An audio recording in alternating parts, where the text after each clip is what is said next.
নমস্কার, আমার কিচেনে আপনাদের সবাইকে স্বাগত জানাই।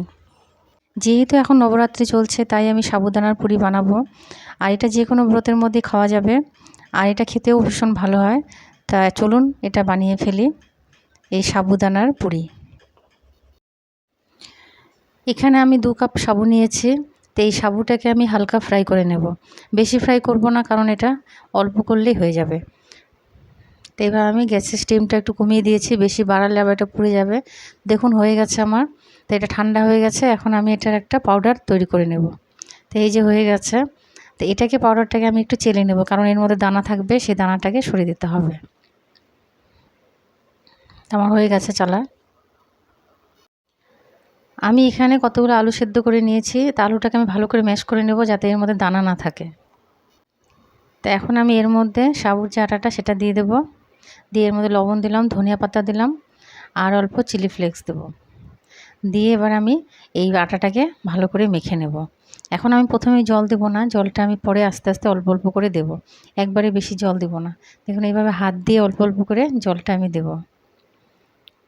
আমার প্রথমে একটু জল কমই হয়েছিল, তো আপনারা একটু জলটা বেশি দেবেন, না হলে এটা আবার টেনে নেবে জলটাকে।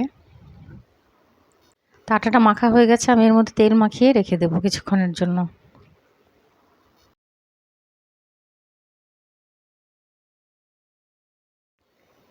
তারাটাকে ঢাকা দিয়ে আধা ঘন্টার জন্য আমি রেখে দেব। দেখুন আমার আধা ঘন্টা হয়ে গেছে। তো আটাটাকে আমি আবারও একটু ভালো করে মেখে নিই, নিয়ে এটাকে গোল গোল করে নিই, নিয়ে আমি এটাকে আস্তে করে বেলে নেব।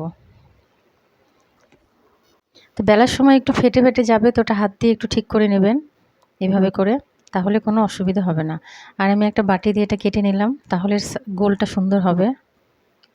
দেখুন এইভাবে, আর কত সুন্দর হয়েছে। তো এইভাবে করে আমি সবগুলো বেলে নেব। তেলটা গরম হয়ে গেছে, এবার আমি এর মধ্যে পুরিগুলো এক এক করে সবগুলো ভেজে নেব।